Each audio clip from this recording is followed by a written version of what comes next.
questions that honorable members raised. Indeed. Thank you very much, Honorable Speaker. Let me try to be very quick. I think after this House has had the Honorable Minister of Health and his preference that he would have preferred a lockdown. This is the preference of the Chief Health Officer of our country.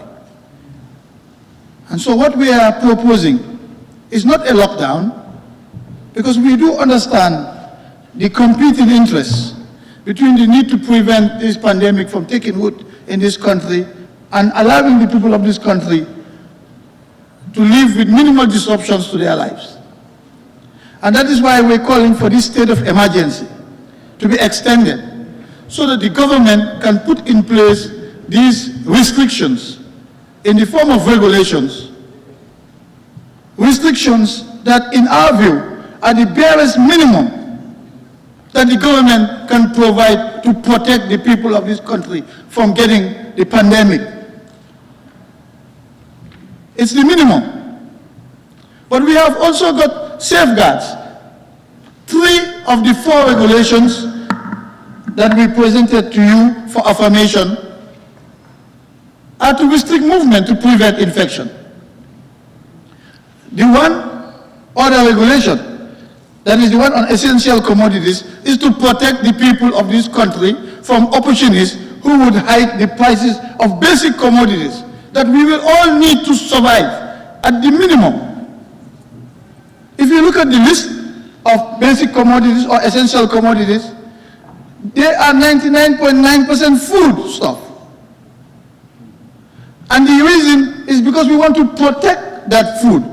We have identified them as essential commodities so that they will be protected from hoarding, they will be protected from re-export, and they will be protected from price hikes.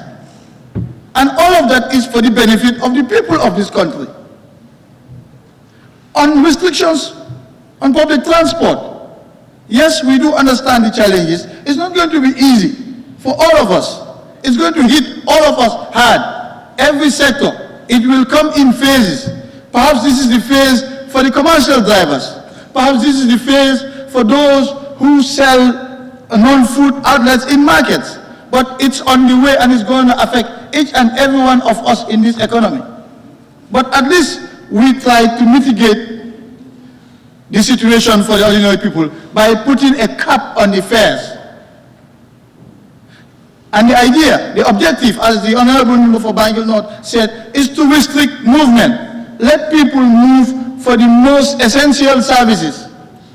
I don't need to get up to go to Honorable Member for Serekunda to say hello, not on these circumstances.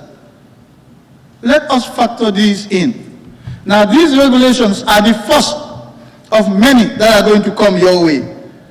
These were done very quickly, and they were, we only provided the minimum that we would need in these regulations to be able to control or manage the spread of this virus for now. They will be amended, they will be revised. But other regulations will also come to regulate every other aspect of life in this country going forward. But for now, all we ask, Honorable Speaker and members, is that you extend this state of emergency.